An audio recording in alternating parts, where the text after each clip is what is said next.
아무것도 염려하지 말래요. 그냥 기도 간구하고 그리하면 뛰어난 하나님의 평강이 여러분의 마음을, 생각과 마음을 지키십니다. 그리스도의 평강이.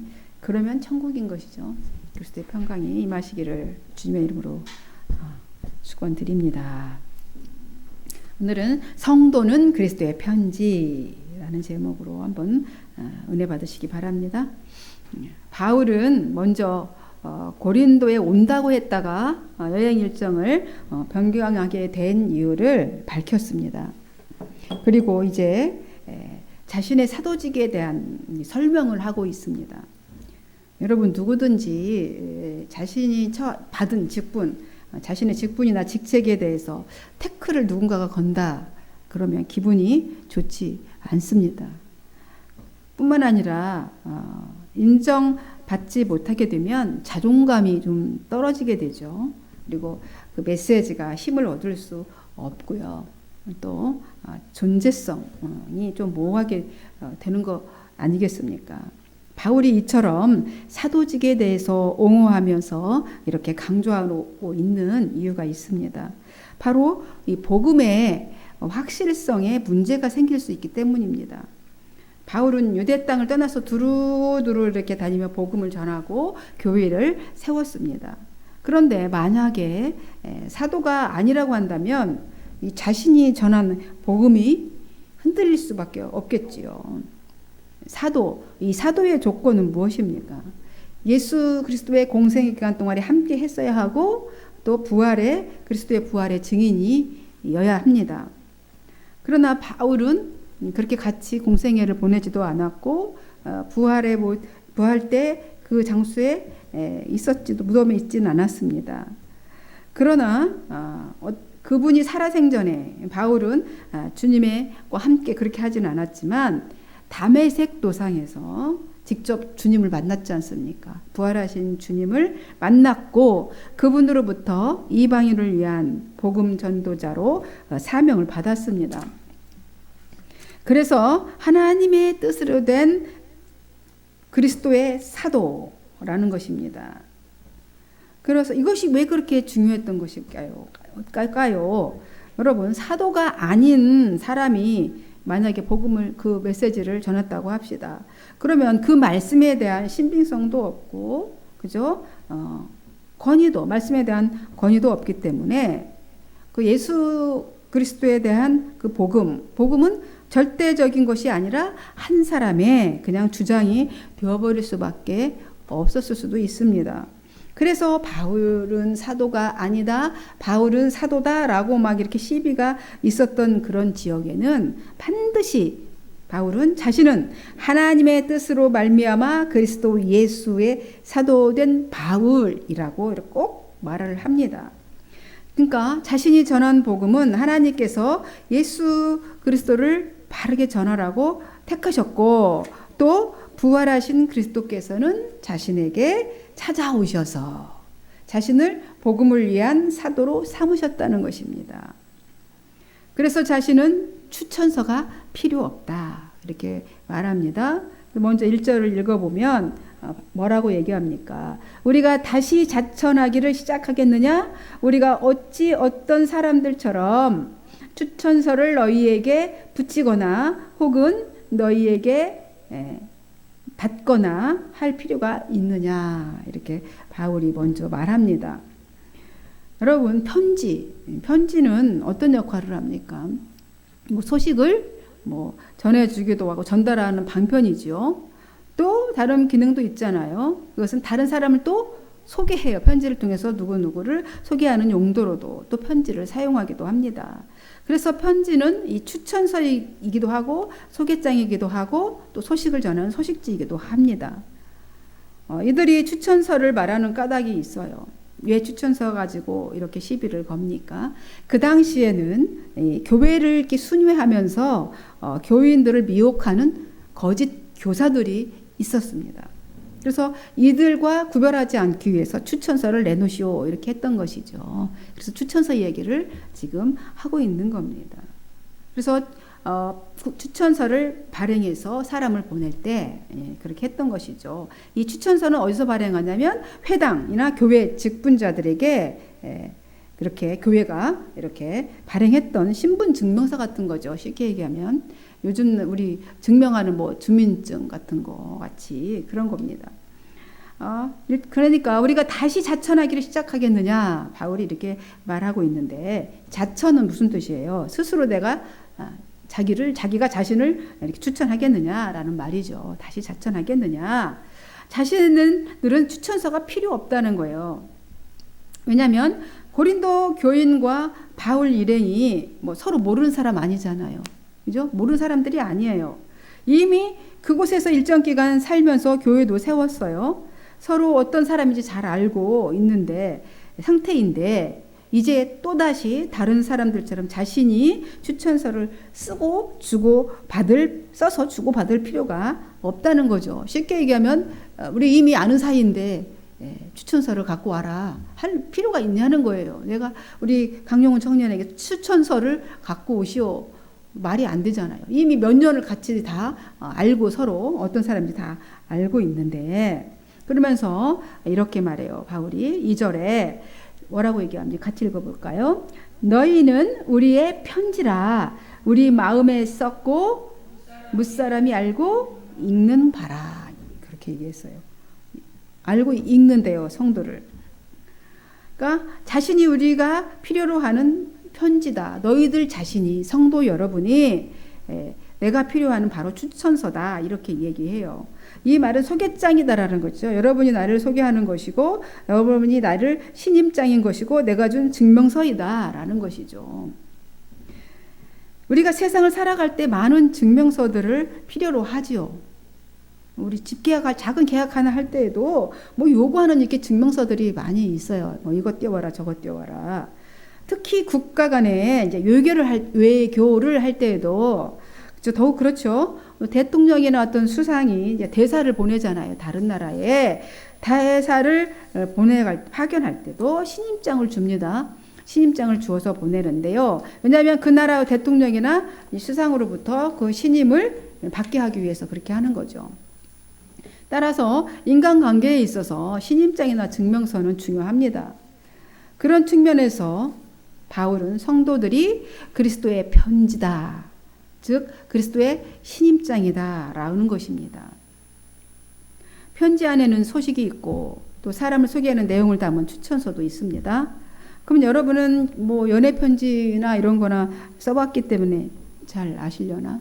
잘 모르시겠지만요. 그죠? 요즘은 편지 안 쓰고 톡으로 하죠. 톡으로 이제 뭐 서로의 마음을 이렇게 전달하겠네요. 그죠? 편지를 쓰지 않으니까.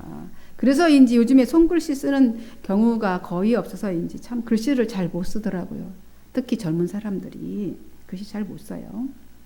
왜냐하면 이렇게 참 그런 것을 보면서 여러 가지 생각을 하게 되죠. 편지 쓰는 일들이 이제 없어졌어요. 다 톡을 해버리고, 그죠? 전화 있고 하니까 안 하다 보니까 뭐 그리움이라는 것이 이제 시간의 텀이 없으니까 그리움을 담는 어떤 낭만이 있거나 뭐 생각의 여유로움이나 뭐 이런 것들이 사라져 버렸던 것 같아요. 그래서 어떤 감성의 여백이라는 것이 없어져 버렸어요. 그래서 참 아쉬움이 있습니다. 첨단으로 우리의 문명이 발달해서 살기가 좋아졌을지는 모르지만 또 잃어버리는 것도 있지요. 그런데 바울은 이 편지를 썼는데 종이나 펜으로 쓴 것이 아니다. 어디에 썼다? 마음에 썼다라는 것입니다. 살아계신 하나님의 영으로 쓴 것이고 돌판에 돌이나 이런 데 쓴 것이 아니라 어디에 썼다고? 육의 신비, 사람의 마음속에 썼다는 것입니다. 종이나 돌판에 쓴 것은 어떻게 됩니까? 세월이 지나가면 글씨도 희미해져서 오래전에 편지들을 보면 잘 이렇게 퍼져가지고 뭐 제가 살아봤자 얼마나 살았겠어요. 한 30-40년 전에 보내왔던 그 편지들을 보면 다 이렇게 글씨가 퍼져서 어떤 것들은 작게 쓴 글씨는 잘 못 알아보겠더라고요. 이렇게 그런 종이에나 특히 돌판에 막 새겼다 할지라도 세월이 흘러가면 다 흐려져서 잘 못 알아보고 마모가 되지요. 그렇지만 그 편지를 마음에 새겼다라면, 그죠? 그 마음에 새겨진 그 편지는 날마다 그 마음 안에서 가서 눈을 보지 않아도 내 마음 안에 새겼기 때문에 늘 새로워지고 날마다 그렇다 영원히 그것이 흐려지지 않다는 것입니다. 그렇도록 마음에 썼다라고 얘기를 하는 것입니다. 바울은 성도인 우리가 그리스도의 편지라고 얘기합니다. 여러분이 저가 편지라는 거예요. 그리스도의.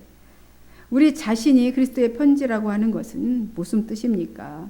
우리의 모든 삶을 누구나 보고 읽을 수 있다는 거예요. 우리의 삶을 누구나 보고 읽을 수 있다는 거예요. 그런 존재라는 거예요. 우리가 그리스도의 편지라는 것은.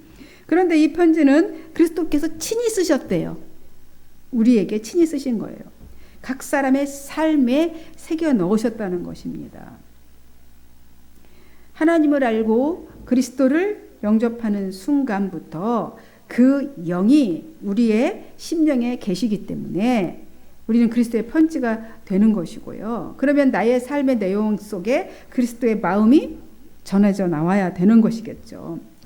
그래서 우리의 모든 삶은 그리스도가 드러나야 하는 것입니다. 그러므로 이제 내가 사는 것이 아니요 나를 위하여 그를 보내신 그리스도를 믿는 믿음 안에서 사는 것이죠. 이게 모든 삶은 그리스도가 드러나야 합니다. 근데 만약에 편지를 썼는데 보통 이 종이에 썼다고 합시다. 그럼 물에 젖거나 뭐가 묻으면 우리 그 편지 안 보내죠. 어떻게 해요? 그냥 버리잖아. 구겨가지고 그냥 버려버려요. 뭐 편지가 그걸 어떻게 보내겠습니까? 그죠? 제대로 자기 마음이 전해질 뿐만 아니라 오해할 수도 있고 왜 이렇게 나를 이렇게 더러운 물 묻은 걸 이런 걸 보냈어? 뭐 어떤 사람은 뭐 물이 떨어져 있으면 눈물 자국인 줄 알고 오해할 수도 있는 거고, 그죠? 이렇게 해서 그 편지 구겨서 버리게 됩니다. 쓰레기통에. 마찬가지 아니겠습니까? 우리를 그리스도의 편지로 보냈어요. 보냈는데 그 역할을 못할 지경이 되었어. 부패하고 상했어. 그러면 어떻게 하시겠어요? 쓰신 분이 꾸깃꾸깃 해서 버리고 싶지 않겠습니까? 물론 우리 주님은 사랑이 많으시기 때문에 뭐 다림질 쫙쫙 잘 펴가지고 물로 다 씻어서 닦고 뭐 재생해서 사용하시려고 하실 것입니다. 그렇게 하십니다. 근데 이 상태까지 가서도 안 되죠. 이 상태까지 가서도 안 되지만 아예 재생불능이 상태까지 가버리면 어떻게 되겠어요? 재생불능 상태까지 가지 않도록 정말 정신을 바싹 차려야 되지 않겠습니까? 그렇지 않으면 어떻게 됩니까? 아까 얘기했듯이 영혼의 쓰레기장인 지옥에 가게 되겠죠. 던져질 수밖에 없습니다. 쓰신 분의 마음이 잘 전달되도록 편지의 역할을 우리는 잘 감당해야 합니다. 바울 사도는 그리스도께서 우리의 신비에 이러한 추천장을 새겨주시면서 우리를 사역자로 복음의 전달자로 추천하셨다라고 얘기합니다. 세상에서도 자신을 추천한 사람을 욕되게 하지 않으려고 얼마나 조심합니까? 조신해서 처신하죠. 나 추천한 사람 때문에. 그럼 성도들은 더욱더 어떻게 해야 됩니까? 자신을 추천한 그리스도의 이름이 욕되지 않게 합당한 생활을 해야 되지 않겠냐는 것입니다. 그죠? 차라리 저분은 그냥 예수 안 믿는다고 했으면 좋겠다. 그런 마음 드시는 분도 가끔 보죠. 그렇게 살지 말라는 겁니다. 사실 예수님께서는 한 장의 글도 써서 남겼습니까? 안 남겼습니까? 이 세상에? 한 장의 글도 남기지 않으셨어요. 예수님은. 사람의 마음속에 당신의 피로 성령의 능력으로 쓰신 것이지요. 그 내용은 영원 불변한 진리에 대한 것입니다. 그분이 쓰신 것은. 하나님은 이렇게 말씀하셨어요. 학개서 2장 23절에 그날에 내가 너를 세우고 너를 인장으로 삼으리니 이는 내가 너를 택하였음이라 하셨습니다. 인장으로 삼으리니 그랬어요. 따라서 복음은 죄사함과 영생을 얻음과 또한 천국 시민이 행할 도덕 이런 것이 바로 복음이 내용인 것이죠. 그리고 이 성도는 하나님의 도장, 하나님의 도장이래요. 도장이고 그리스도의 편지. 우리는 하나님의 도장, 인장을 딱 박은 도장이고 그리스도의 편지이고 또 살아계신 하나님의 소식이라는 겁니다. 엄청난 존재예요. 엄청난 존재. 그냥 이렇게 문자로 그냥 말로만 들으니 그 의미를 생각해 보면 엄청난 말씀인 것이지요. 그래서 요한을 보는 자는 하나님의 사랑을 보는 거예요. 그죠? 베드로를 보는 사람은 천국 소망을 보는 겁니다. 그리고 오늘 바울을 보는 사람은 그리스도의 십자가를 보게 되는 것이죠. 그리고 오늘 우리 성도의 행위를 보고는 뭘 봅니까? 세상 사람들이 예수 그리스도의 형상을 볼 수 있어야 합니다. 주님은 편지인 우리의 사용 용도, 어떻게 사용하기를, 어떻게 쓰시기를 원하시는 것 같습니까? 주님은 우리를 어떻게 사용하시기를 원하시는 것 같습니까? 이미 말씀하셨어요. 뭐라고 하셨죠? 사도행전 1장 8절에 성령이 너희에게 임하시면 너희가 권능을 받고 예루살렘과 온 유대와 사마리아와 땅끝까지 이르러 내 증인이 되리라 하시니라 그랬습니다. 주님이 우리에게 우리 편지인 우리가 어떤 용도로 쓰이기를 원한다고요? 예루살렘과 온 유대와 사마리아와 땅끝까지 이르러 증인되기를 원하십니다. 이 편지를 온 세상 사람들이 다 읽고 나를 보고 그러니까 구원의 기쁜 소식이 퍼지기를, 그래서 다 모든 인류가 구원받기를 주님은 원하시고 우리가 그렇게 쓰임받기를 원하십니다. 아멘. 그리고 이어서 이제 4장 4절 5절에서 이렇게 말합니다. 바울은 그리스도를 통해서 하나님 앞에서 나는 확신을 갖고 이렇게 내가 담대하게 말할 수 있는데 그것은 그리스도께서 하나님을 위해 친히 쓰신 성도 여러분이야말로 우리의 추천서이기 때문에, 당신이 그 증거이기 때문에, 당신이 곧 그 그리스도의 신임장들이기 때문에 여러분이 라고 얘기합니다. 하나님만이 그 추천서를 쓰실 수가 있는데 그분의 추천서가 사도인 자기가 그분의 추천서가 사도인 자신들에게 권한을 주어서, 왜 그 추천서를 너희에게 추천서라고 얘기하냐면 바울이 복음을 전했잖아요. 사도가 그 복음을 전해서 그렇게 너희가 신임장 편지가 되었어요. 그리스도의 편지가 되었어요. 이 복음이 들어가서, 그러니까 그분의 그 추천서가 사도인 자기들에게 권한을 주어서 이렇게 새로운 행동 계획을 자기들이 이 복음을 전할 수 있는 행동을 할 수 있는 그 실행에 옮길 수 있는 이것을 담대함을 얻게 되었다는 것이죠. 이런 일을 할 수 있는 자격이 우리에게 없다. 그런 자격이 자신들에게 그런 자격이 있어서 그러는 것이 결코 아니다라는 거예요. 하나님께서 우리에게 자신들에게 능력을 주셨기 때문에 비로소 그런 자격이 있다라는 것입니다.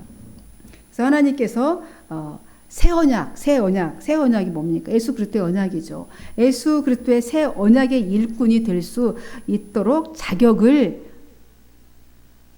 본인들에게 주셨다라고 얘기합니다. 이 새 언약이 뭐냐면 이렇게 설명을 또 해줍니다. 이 새 언약은 율법 조문인 문자로 기록된 것이 아니래요. 성령으로 기록되었답니다. 그 계획, 하나님의 그 놀라운 계획은 종이에 펜으로 쓴 것도 아니고 페이지에다가 페이지마다 편지를 써가지고 막 율법에 관한 해석을 빼곡히 막 달아가지고 그것을 가지고 여러분을 죽이는 그런 것도 아니라는 것입니다. 여러분의 영을 죽이는 그런 것이 아니라는 거예요.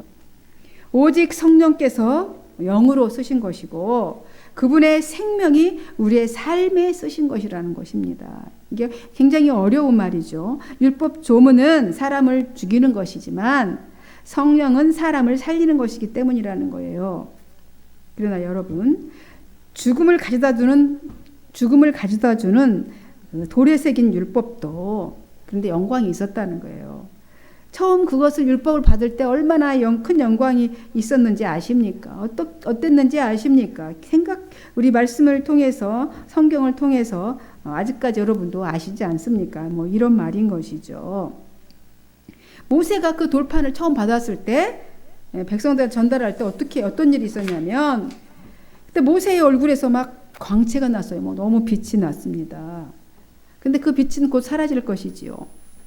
이스라엘 백성들은 그 모세의 그 광채를 태양이 우리가 볼 수 없는 것처럼 그렇게 그 영광의 빛을 볼 수가 없어서 똑바로 못 쳐다봤답니다. 그때 율법 시내산에서 이처럼 모세의 얼굴에서 이 없어질 영광 때문에도 그 얼굴을 주목하지 못했는데 죽음에 이르게 하는 이 직분도 이처럼 빛나고 영광스러운데 하물며 영의 직분은 더욱더 빛나고 영광이 넘치지 않겠느냐 이렇게 말합니다.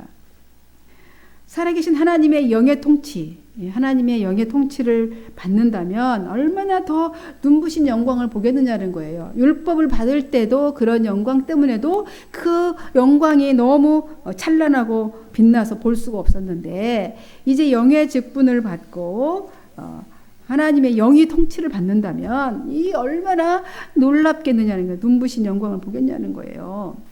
그러면서 9절에 뭐라고 얘기합니까? 정죄의 직분도 영광이 있은즉 의의 직분은 영광이 더욱 넘치리라 이렇게 말합니다. 사람을 심판해요. 그죠? 직분은 정죄의 직분은 뭐예요? 율법으로 사람의 죄를 알게 하죠. 정죄의 그런 사람을 심판하는 직분도 이처럼 영광스럽다면 모세를 보고 얘기하는 겁니다. 사람에게 의로움을 가져다 주는 직분은 그 얼마나 더욱 영광스럽겠느냐는 거예요. 그죠? 의이신 예수 그리스도를 그렇게 우리에게 의로움을 가져다 주는 그 직분은 그 얼마나 더욱 영광스럽겠냐 이 말입니다. 지금의 이 크고 영광스러운 직분에 비하면 지금 과거의 한때에 영광스럽던 그 직분은 아무것도 아닐 것이라는 것입니다. 잠시 있다가 없어질 것에도 그처럼 영광이 있었다면 영원히 계속될 것에는 얼마나 더 영광이 크겠느냐는 거예요. 우리가 이 소망을 품고 살기 때문에 아주 담대할 수 있다 이 말이에요. 우리를 감격스럽게 할 소망이 있기 때문에 그 어떤 것도 우리에게 방해가 될 수 없다 말합니다.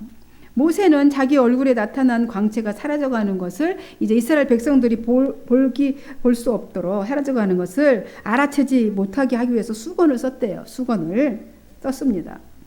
그래서 그들은 알아채지 못했습니다. 하나님의 영광이 모세 얼굴에서 사라져가는 것을 알 수 없었어요. 그때도 알지 못했지만 여전히 지금도 알아채지 못하고 있다. 이 바울이 그렇게 그 예를 들어서 설명하고 있습니다. 그 수건 뒤에는 뭐가 있어요? 아무것도 없습니다. 남아있지 않는 것을 전혀 알아차리지 못했습니다. 모세의 얼굴이 빛난 것은 그 물벌 받았을 때에 하나님의 영이 충만해서 빛났던 것뿐인데 이제 그 영광을 갖고 나면 아무것도 없는 거예요.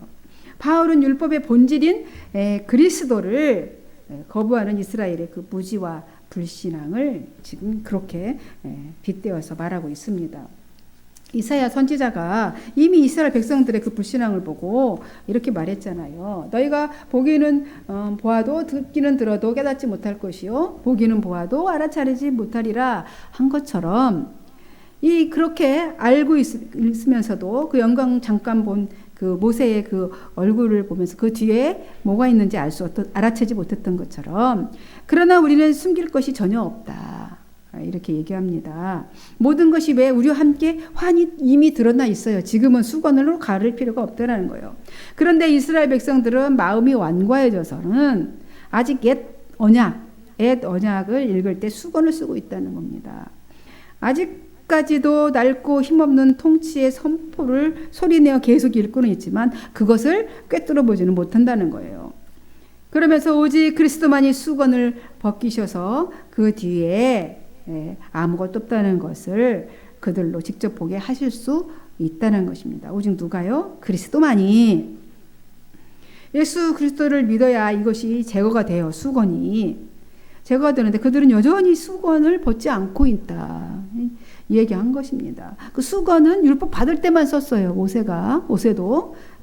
근데 장차 없어질 것의 결국을 주목하지 못하게 하려고 그렇게 한 건데요. 왜냐하면 백성들이 율법만 주목하고 율법은 주목하지 않고 그 안에 있는 말씀, 그 내용은 주목하지 않고 광채, 빛나는 거에만 이렇게 주목하고 있기 때문에 모세가 수건을 얼굴 덮은 거죠. 그런데 수건이 마음을 덮고 있다는 거예요. 이제 그런데 누구든지 모세처럼 이제 돌아서서 이제 하나님과 딱 마주 보게 되면 하나님께서 그 수건을 이렇게 벗겨주실 것이다. 이렇게 설명하고 있습니다. 그러면 거기서 하나님과 서로 얼굴을 마주 보게 될 것인데 그 순간 그들은 하나님이 율법을 새긴 돌판이 아니라 살아계신 인격적인 분이시라는 것을, 임재하시는 분이라는 것을 깨닫게 될 것이다. 바울의 설명입니다. 살아계신 하나님께서 임하시면 우리를 억제했던 그 조문, 낡은 법조문에서 이제 풀려나 사람인 것을 우리가 깨닫게 되고, 또 주는 영이시니까 그 주의 영이 계신 곳에는 또 자유가 있다는 것입니다. 우리는 지금 그리스도로 말미암아서 지금 자유자가 된 거잖아요. 진리 안에서 너희가 자유케 되리라. 진리가 예수잖아요. 진리가 너희를 자유케 하리라 했습니다. 주의 영이 계신 곳에는 자유가 있다는 거예요. 저와 여러분이 그렇다는 겁니다. 우리와 하나님 사이를 가로막는 것은 아무것도 없습니다. 이제 우리의 얼굴은 하나님의 얼굴빛으로 이제 환하게 빛나고 있습니다. 하나님께서 우리 삶에 들어오시고 또 우리가 그분을 닮아갈 때 우리는 메시아 그 예수 그리스도를 닮은 형상으로 변하여서 점점 더 큰 영광에 이르게 되는 것입니다. 이것은 오직 영이신 주님께로부터 말미암는 일이라고 말합니다. 따라서 예수 그리스도를 닮은 우리의 삶은 점점 더 밝아져서 보다 더 아름다워질 것입니다. 이것이 우리 사도 바울이 오늘 말하고 있는 겁니다. 고린도 교인들에게. 잘 말씀이 다가오십니까? 이제 말씀을 맺습니다. 니체가 이렇게 말했습니다. 잠자는 사람의 얼굴엔 성인도 우매자도 없다. 눈을 떴을 때 그 행동에서 사람의 높고 낮은 것이 갈라지는 것이다 라고 했습니다. 잠자고 있는 동안에는 볼 수도 들을 수도 판단할 수도 없지요. 율법은 그리스도를 증거하기 위해서 주신 것입니다. 그런데 오히려 율법주의자들에게는 그 율법이 수건의 역할을 하게 되었다는 것이죠. 그리스도를 가리는 것이 되었어요. 그래서 영적인 소경이 되어버렸습니다. 영의 잠을 자고 있는 거죠.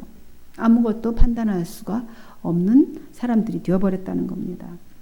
율법은 죄를 깨닫게 하고 그리스도께로 인도하는 것뿐입니다. 율법의 행위로 구원을 얻는 것이 아니에요. 이제 그리스도에게로 직접 나오라는 것입니다. 사도 바울의 외침이지요. 이 수건이 벗겨져야 하는데 그리스도 안에서만 벗어질 수 있다는 겁니다.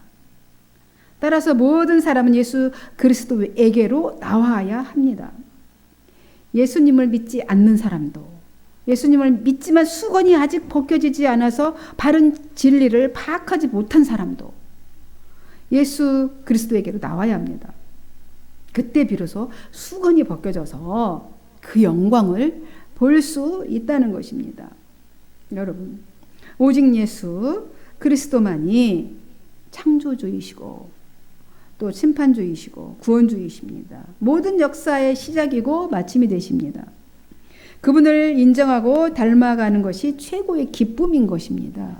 이것을 잊어서는 안 되고 계속해서 잊어가려고 그러면 꺼내서 기억하시기 바랍니다. 인생의 존재 이유인 것이죠. 오직 예수 그리스도입니다.